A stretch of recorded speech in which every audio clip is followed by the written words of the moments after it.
Eu conheço essas situações em Israel há muitos anos.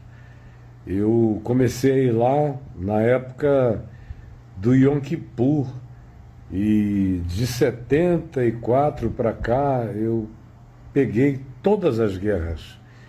Em até algumas delas eu estava lá. E como de Sabra e Shetila, eu estava lá no extremo norte, no Monte Hermon, e a guerra estava acontecendo do outro lado do Monte Hermon. Então, infelizmente, faz quase 50 anos que eu lido com isso e vejo os meus amigos, tanto judeus quanto palestinos, sofrendo. Porque, na realidade, essa guerra, para quem está de longe, as pessoas ficam pensando que é uma guerra entre Israel e os palestinos. Mas, na realidade, é uma guerra entre o governo de Israel e o grupo terrorista Hamas, que domina a faixa de Gaza, que não foi integrada ao Estado palestino, ao status da autoridade palestina, que está na região de Nablus. Eles não se integraram, de modo que o Estado palestino não fala por todos os palestinos. E o Hamas domina a região mais intensamente populosa de Gaza, e é de lá que eles fazem essa falda, que é uma palavra que tanto em árabe quanto em hebraico significa exatamente a mesma coisa: caos. Falda, falda, falda. É uma série que tem na televisão agora aí, na Netflix e em outros lugares, mostrando o lado interno desse conflito entre as forças de espionagem e segurança do Mossad e os grupos e os terroristas do Hamas, lá na faixa de Gaza. Isso é uma coisa horrorosa, não vai ser resolvida com guerra, não vai, e nem com conflitos, nem com terrorismo, nem com nada disso. O problema é que não dá para chegar a Israel com certidão de documentação da terra. Certidão de documentação de antiguidade seria a Bíblia. Ninguém vai aceitar a Bíblia como documentação de antiguidade. Olha, essa terra é minha por causa de Abraão, ou por causa, depois de Josué, quando nós nos evadimos, fugimos do Egito após 430 anos de cativeiro e viemos para cá após Moisés com Josué. Está aqui a documentação. Não serve, porque quando os israelitas foram expulsos da terra de Israel definitivamente, depois do segundo cativeiro, que foi provocado pelos babilônios, o segundo foi feito pelos romanos, general Tito, no ano 70, eles ficaram até 1948, fora, perambulando pelo mundo. O que aconteceu lá? Ficou uma população, sempre houve uma população de judeus vivendo na terra de Israel ou na terra dos palestinos. Palestinos, originalmente, não significa nada a ver com o que palestino significa hoje. Palestino hoje define o povo que, não sendo judeu, estava na Palestina antes de 1948. E a palavra Palestina é uma derivação da palavra Filistim, que vem de Filístia, que vem de onde vem a palavra e a designação do povo filisteu. De modo que Palestina é apenas uma evolução no tempo do que aquela região passou a ser convencionalmente chamada desde os dias dos romanos. Depois que Israel saiu no desterro, quando Jerusalém caiu no ano 70, a terra gradativamente passou a ser chamada Palestina. E na Palestina original moravam judeus que nunca foram embora, se esconderam, ficaram, e depois do alívio da dominação romana, foram se expandindo, e também o povo árabe que morava lá, que não era gente de nenhum país oficial, até porque a geopolítica que a gente tem da Segunda Guerra Mundial para cá nem sempre existiu. O Egito estava lá, a Arábia Saudita já estava lá, eventualmente, mas outros povos todos ganharam as suas definições de natureza geopolítica, especialmente depois da Segunda Guerra Mundial. Antes disso havia uma definição até com nomes semelhantes, mas que caracterizavam o nome da terra, mas não necessariamente o status político de estados organizados. Isso já aconteceu depois da Segunda Guerra Mundial. Os judeus e palestinos sempre se deram bem. Sempre se deram bem, é uma coisa que o pessoal não sabe. Que eles viveram muito, muito bem. E se confraternizavam, houve paz entre judeus e palestinos, morando em Jerusalém, em Israel e nos arredores todos durante séculos, séculos. De fato, foi da Segunda Guerra Mundial para cá, depois do Holocausto, quando ninguém queria ficar com os judeus. Isso é uma grande hipocrisia, todo mundo dizer que foi um absurdo o que Hitler fez. Foi mais do que um absurdo, foi um anticristo, foi um pré-anticristo encarnado fazendo aquela tentativa de destruir toda a semente de Abraão.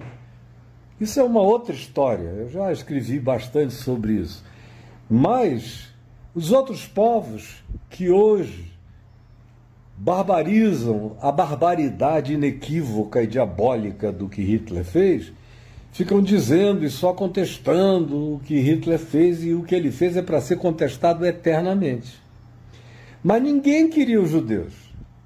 Os americanos não queriam, era uma cota pequenininha para judeus migrarem para lá. A Inglaterra não queria judeus, a França não queria judeus, a Espanha não queria judeus, ninguém queria judeus na Europa. Botaram judeus em navio e disseram: se virem, vão para o lado de lá. Essa migração que a gente vê hoje, vindo do Oriente Médio e África, e Norte da África, para a Europa, e especialmente entrando pela Itália, Lampedusa, essas regiões, em 1948, 49 e a seguir, era um fluxo da Europa para o Oriente Médio, para as praias que hoje compõem o litoral de Israel. Era para lá que eles tinham que ir. Quando chegavam lá, começavam a enfrentar dificuldades, porque vinham em grandes números em navios. Começou a haver reação dos egípcios, que já eram um Estado organizado, e profundamente influenciado pela União Soviética. Começou a haver outro tipo de reação de todos os povos árabes, porque aí houve uma catequese antijudaica em toda a população árabe dos países todos em volta, e aí os conflitos foram se exacerbando. Com essa catequese externa, aumentaram os conflitos. E como os israelitas que foram para lá vinham do trauma europeu, dos campos de concentração e de Hitler, o que acontece é que eles não queriam nunca mais ficar sem a terra deles. Mas como tomar posse da terra deles se eles tinham ficado fora de lá do ano 70 da nossa era até 1948? É muito tempo para você chegar, abrir a Bíblia em Deuteronômio e dizer: olha, através de Moisés, Deus falou que os termos de Israel iam da região tal a região tal, de Dan a Berseba. E ainda tem alguns outros textos do Velho Testamento que estendem muito mais ainda a extensão desse território. Esse documento não existia em nenhum cartório internacional, mundial ou terráqueo, só na Bíblia. E quem estava lá morando há praticamente 1.900 anos, 1.920 anos, não tinha por que pensar e dizer, vamos sair daqui e chegar para lá. Mas como também o grande problema, o nó górdio, é a religiosidade de ambos os grupos religiosos em relação à cidade de Jerusalém, os israelitas não voltavam para Israel, mas todo ano brindavam e diziam, ano que vem Israel. Diziam isso, mas ficavam fora, podiam ter voltado muitas vezes, mas eles foram se acomodando nos muitos lugares onde viveram, como costuma acontecer com povos em estado de desterro, como aconteceu com os armênios, como aconteceu com vários outros.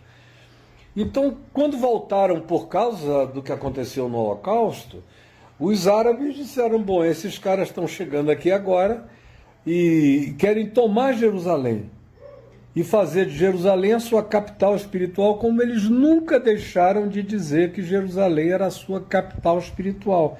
Os judeus e os palestinos e os árabes todos diziam a mesma coisa por causa da presença de Maomé, que o Alcorão diz que Maomé, depois de morto, cavalgou no seu cavalo até o monte do templo, onde era o templo dos israelitas antes, o segundo templo erigido por Herodes o Grande, e que lá teria levantado a sua espiritualidade na presença de Deus no domo da rocha, que a tradição diz que é a rocha na qual Abraão iria imolar Isaque, naquele monte, que seria o Monte Moriá original.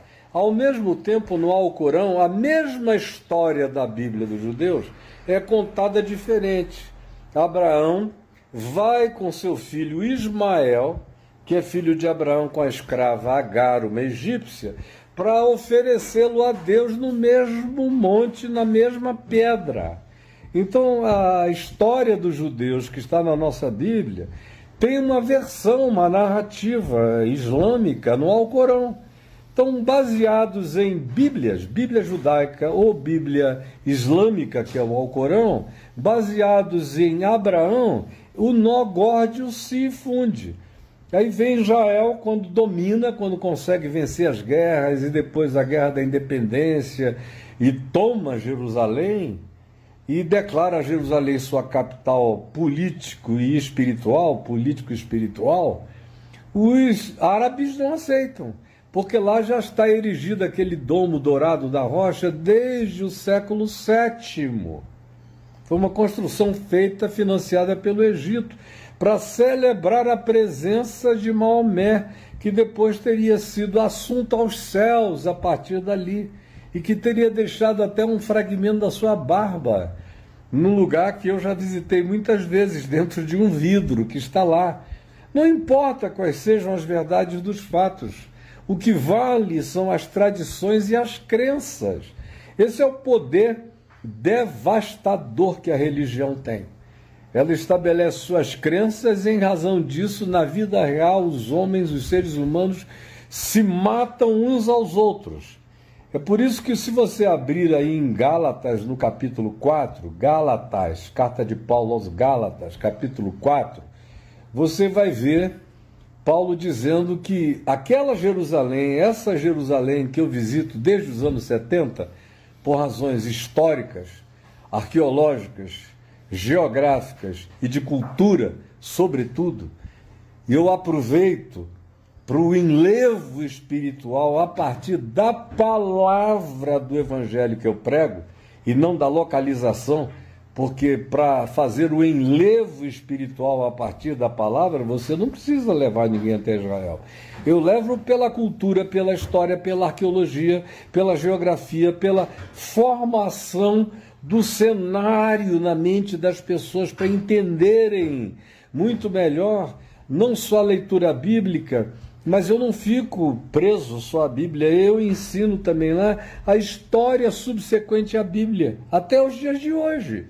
aonde nós chegamos para ver se esses cidadãos que vão comigo, e já vão desde os anos 70, aprendem alguma coisa sobre o que está acontecendo no mundo, porque outra vez aquela região é também o nó górdio do planeta inteiro, do que aconteceu e acontecerá ainda no planeta. A gente está longe de ver o fim dessa história.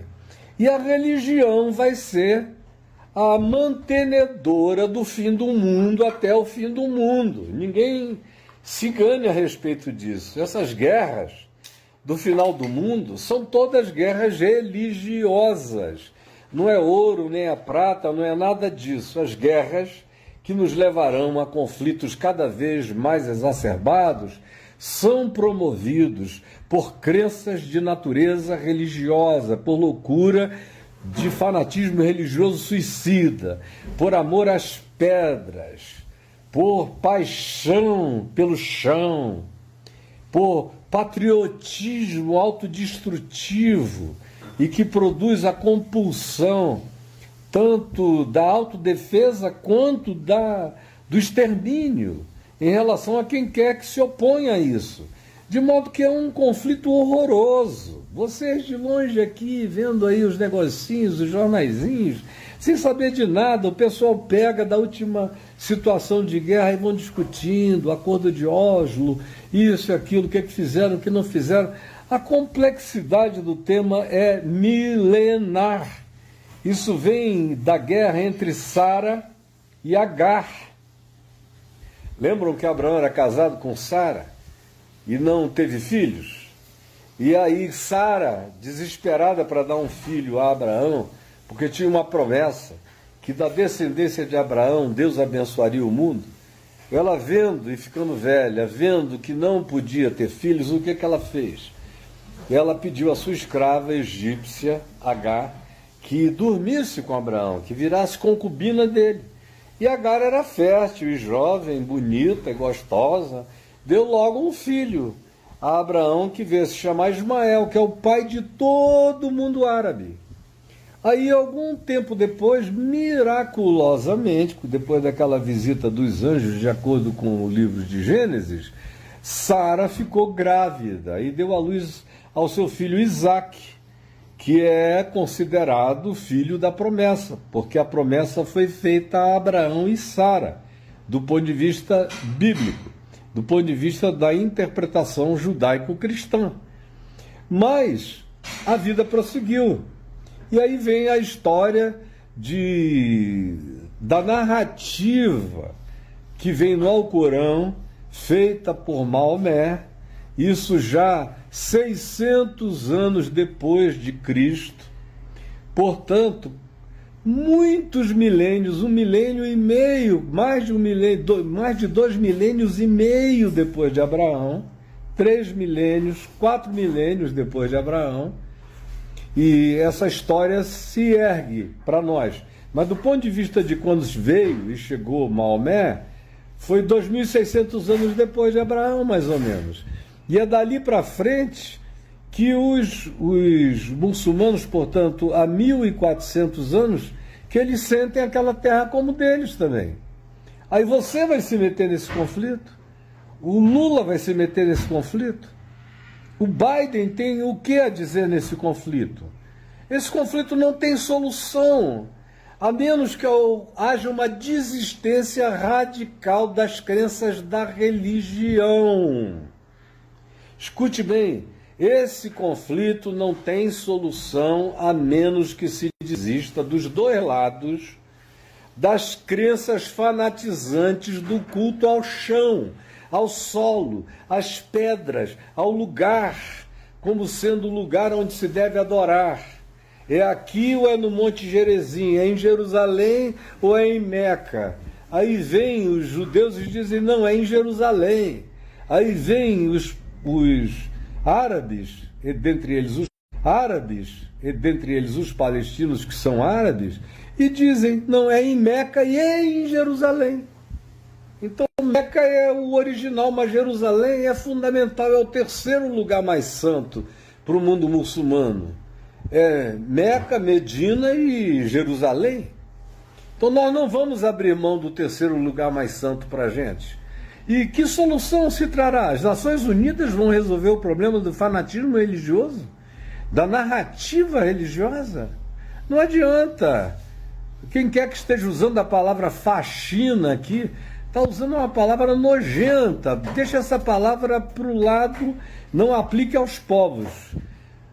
Não aplique aos povos implicados, porque não é questão de faxina nenhuma. E não tem solução diplomática possível onde o fanatismo religioso está presente dos dois lados da disputa, com intensidade idêntica. Aí eu volto a Paulo, que eu disse, vá ler Gálatas 4, eu não esqueci do que eu falei. Dei tempo para você abrir. Paulo diz lá em Gálatas 4 que aquela Jerusalém que existia ainda nos dias dele, Paulo morreu antes de Jerusalém ser destruída pelos judeus nos anos 70, antes. Ele morreu nos dias de Nero e morreu no ano 64 da nossa era, 6 anos antes da destruição de Jerusalém. Paulo não viu Jerusalém destruída, mas ele viu que Jerusalém era o nó górdio de tudo. Então leia lá, em Gálatas 4.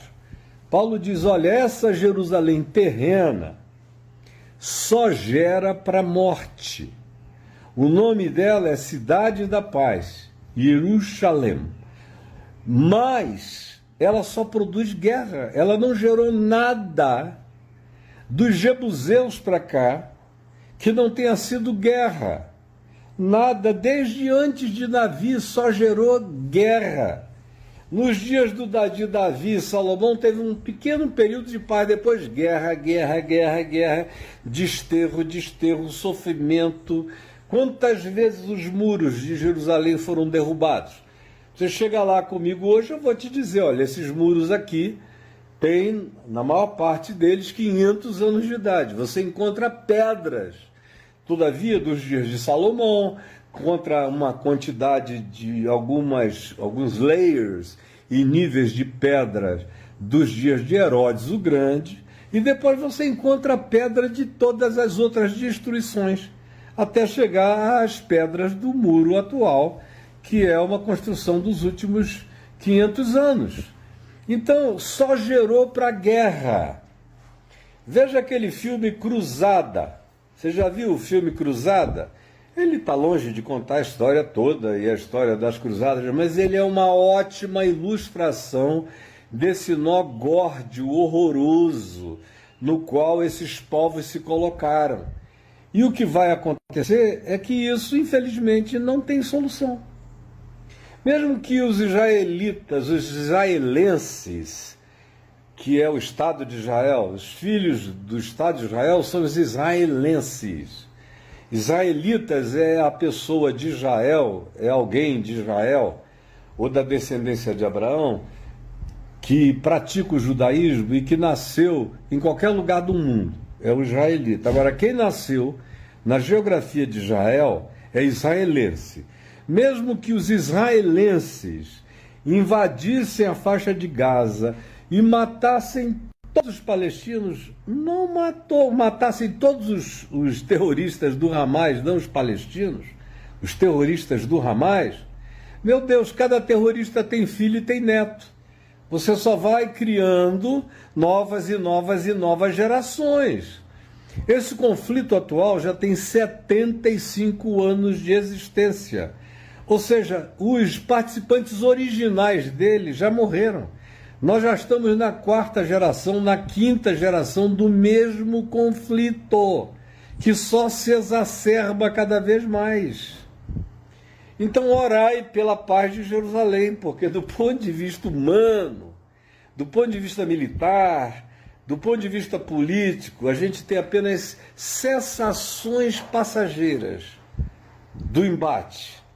Mas o conflito, enquanto Jerusalém for reivindicada como capital religiosa, capital das crenças, capital do culto dos judeus e capital do culto dos palestinos e a terceira entidade mais sagrada do mundo muçulmano, não terá solução. E Paulo profetizou isso em Gálatas 4. Antes de Jerusalém cair, antes de os árabes existirem como eles existem hoje, depois dos anos do século 17, depois de Cristo, depois do advento de Maomé, antes disso tudo, Paulo disse, antes de morrer, ele escrevendo aos Gálatas disse, essa Jerusalém só gera para a morte, não tem chance dela produzir paz e vida. Por isso Paulo diz, a minha Jerusalém está nos céus, eu não sou filho da Jerusalém aqui de baixo. Essa Jerusalém aqui de baixo, a Jerusalém dos cultos, das crenças, das teologias, dos fanatismos, das devocionalidades religiosas, só produz escravidão, ódio, guerra e embate. Quem quiser checar, ver se o que eu estou dizendo é invenção minha, ou é o principal fato profético vinculado a Israel, foi explicitado por Paulo sem querer. Ele nem achou que estava fazendo uma profecia. Ele diz que estava fazendo uma analogia. Analogia relacionada ao fato de que os judeus perseguiam os cristãos. E os judaizantes, que eram os cristãos que não tinham abandonado a lei de Moisés e que queriam transformar todo outro cidadão da terra em cristãos judaicos, e perseguiam a Paulo porque Paulo dizia uma coisa é uma coisa e em Jesus a gente tem outra coisa. E o perseguiam, foi por causa desse espírito de perseguição que Paulo sofria da carne, é que ele diz, eu não volto mais para lá, eu não quero nada, ter nada a ver com aquilo. Aquilo não me é referência espiritual de nada. A minha Jerusalém está nos céus, porque essa Jerusalém aqui só vai gerar para a morte. E Lucas, que escreveu o Evangelho, bem depois de Paulo já ter morrido, mas que andou com Paulo, escreveu Atos dos Apóstolos, que é anterior ao Evangelho de Lucas, porque os Atos dos Apóstolos Lucas escreveu enquanto caminhava com Paulo. Foi fazendo os registros. O Evangelho é que ele diz que foi uma reportagem que ele fez minuciosamente, depois entrevistando todos os sobreviventes da primeira geração que tinham convivido diretamente com Jesus.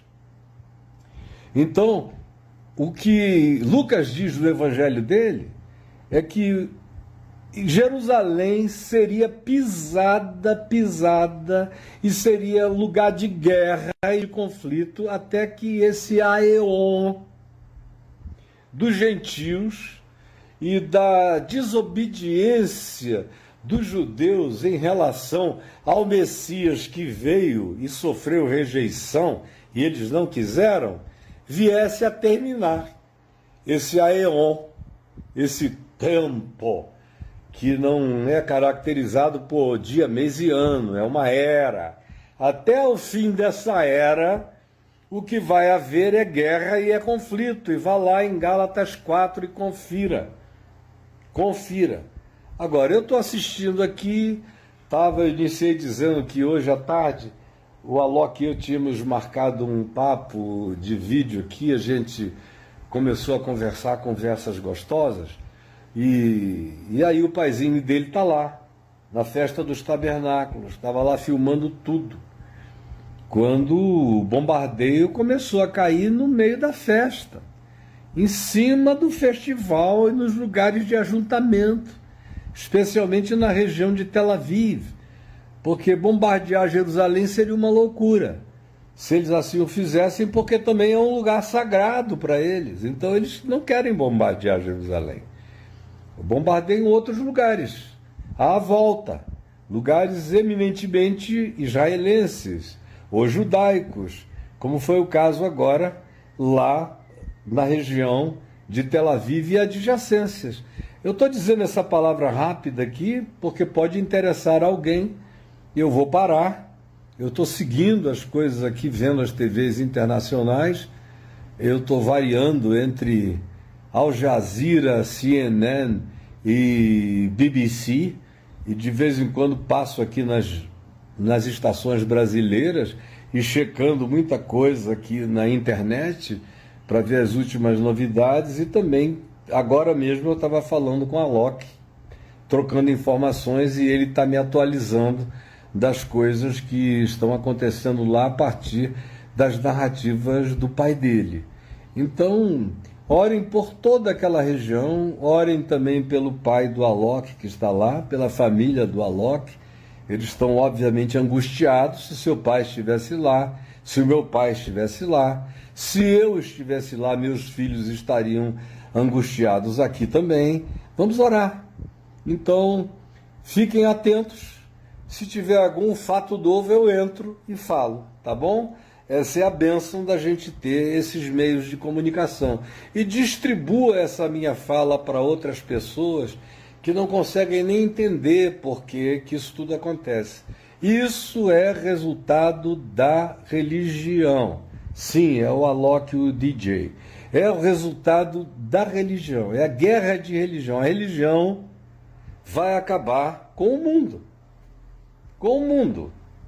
Mais do que invasão extraterrestre, tudo isso, são os fanatismos religiosos que vão fazer opção, inclusive, pelo seu lado extraterrestre do conflito. Meu Deus, aonde religião está presente com os seus fanatismos inevitáveis, com suas crenças alucinadas, e que são alucinantes, e que tiram todo o bom senso, e afastam toda a chance de diálogo, aí está levantada a bandeira de Satanás, a bandeira da guerra, a bandeira do ódio, a bandeira do conflito. Assista lá o filme Cruzada para você ver, é aquilo ali que vem reinando há muitos anos, e que vai continuar. E nós estamos longe de ver o mal que isso vai causar. No entanto, até março, até logo, daqui a pouco isso para, porque são fluxos e refluxos. Em março eu estarei lá com 2 ônibus em Israel e na Jordânia. Já estou acostumado, quem vem comigo não tenha medo de nada.